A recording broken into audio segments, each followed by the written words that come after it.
Mr. Chair, pag-usapan muli natin yung sweldo, sa pinangsweldo ng mga government employees.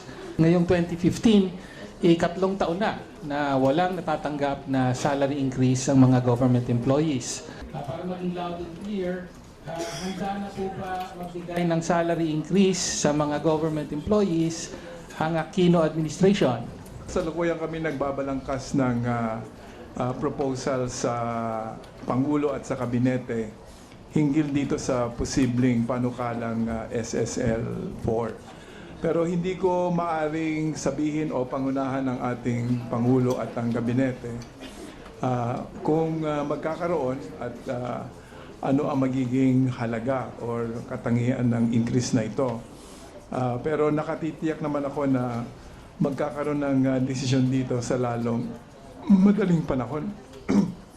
Ngayon, ang susunod siyempre na tanong, kung more or less may salary increase na maaaring maipasa for 2016, susunod na tanong ng mga kasama nating kawani ng gobyerno, magkano? Sa pag-aaral natin sa budget, meron na kayong halaga na nilagay sa proposed budget, sa particular sa MPBF.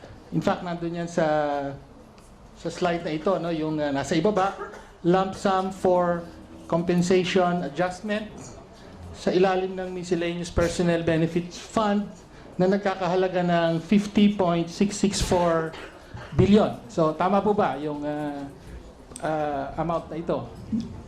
Ilang installment ba ang nakikita nyo? Para ba ito nung SSL 3 na 4 ang installment? Ganun Hindi po pa ba? ako napagkakasunduan, Mr. Chairman. Okay. So, kung 50.664 kanina, medyo nag-compute ako, assume 1.4 million government employees, so papatak sa around 36,000 per year per employee. Divide further by 12, nasa mga 3,000 per month. Increase roughly. Kung i-average natin. Pero alam naman natin yung SSL hindi yan average, yung kundi nagkakaiba-iba depende sa salary grade. Gusto malaman ng mga government employees ay kailan maibibigay ito. Ngayon, ang posisyon po ng kinatawang ito hindi maganda na sa July. Una dahil in fact, kayo naminado kayo na dapat 2015 pa ninyo inihapat yung proposal na ito. In fact, you're required by law, by SSL 3. Sabi, after 3 years of full implementation. So, ang posisyon po na kinatawang ito, dapat gawin na nating Enero ang unang implementasyon dahil kailangan na nga ng mga kawani, ng mga kapwa nating kawani sa gobyerno. Masusuportahan po ba ng DBM ang ganong ibig sabihin ng administrasyon ang ganong pagtingin, January instead of July? Ang titignan natin yung what is most advantageous to the employees as well as to the economy, Mr. Chairman. Well, I take that as a yes kasi definitely, tama ba? Sumasang-ayon ba ang mga government employees dito? Mas ang concern po natin ay yung kapakanan. Kasi po talagang yan ang hinaing ng mga, kahit yung mga teachers, yung mga empleyado dito sa house. Okay, so yun na po. So kailan po namin maaasahan yung proposal? Will this be in the form of a proposed joint resolution katulad nung mga nakaraan? There will be an executive proposal and then enacted into law via a joint resolution, Mr. Chair. Okay, so kailan po yung proposal? Kailan natin maasahan? According to news reports, ay tataasan nyo raw yung exemptions from income tax. So, ibig sabihin ngayon, minimum wage earners lamang ang exempted. So, tataasan yan. Tapos, ibababa nyo rin yung corporate tax to 25% from 30%. Pero para ma-offset yung revenue loss, gagawin daw from 12%, gagawin 14% yung VAT. Meron po ba talagang ganong proposal na ngayon? Kasi alam natin magiging controversial ito. Clearly, there are so many ways to approach this. You increase the rate or reduce the exemptions. But as we see it, it has to be a holistic process. Ang susunod na concern, yung income tax, no, na masyadong mabigat. Sabi nila, taasan mo man ang sweldo, lumalaki naman yung tax, no? Halos hindi rin maramdaman. Tama ba?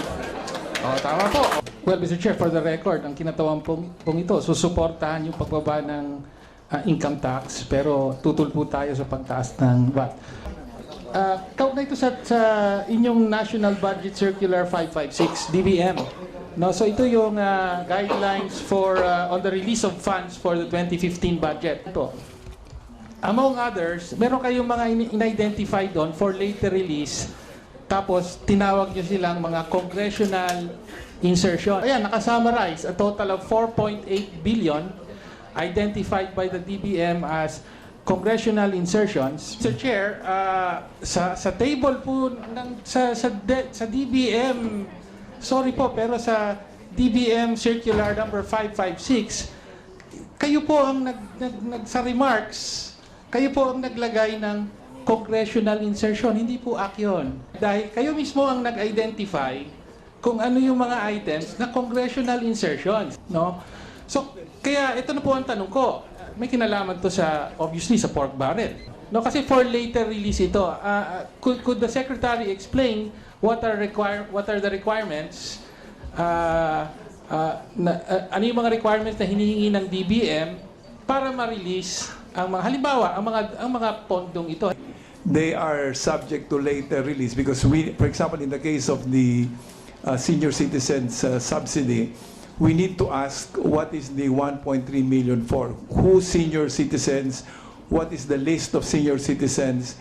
And how much are they going to get by way of the 1.2 billion amendment or insertion? So those are the documents that we require before we release, Mr. Chairman. Yung last question ko, Mr. Chair. Doon na, halimbawa, nabanggit nyo yung list, you need a list of beneficiaries. Kaya dito na po papasok yung pork barrel. Now, given na congressional insertion ito, hindi po ba ibig sabihin nun na post-enactment ay nire-require nyo na magbigay ng listahan ng mga beneficiaryo ang mga kongresista na nagpasok ng pondong ito? At hindi ba paglabag na ito sa pork barrel decision ng Supreme Court? Actually, merong 455 million worth of congressional insertions for the AFP. No, so including yung pagtatayo ng mga multipurpose halls, mga 5 billion. Parang pork barrel actually. So maraming salamat po. Thank you.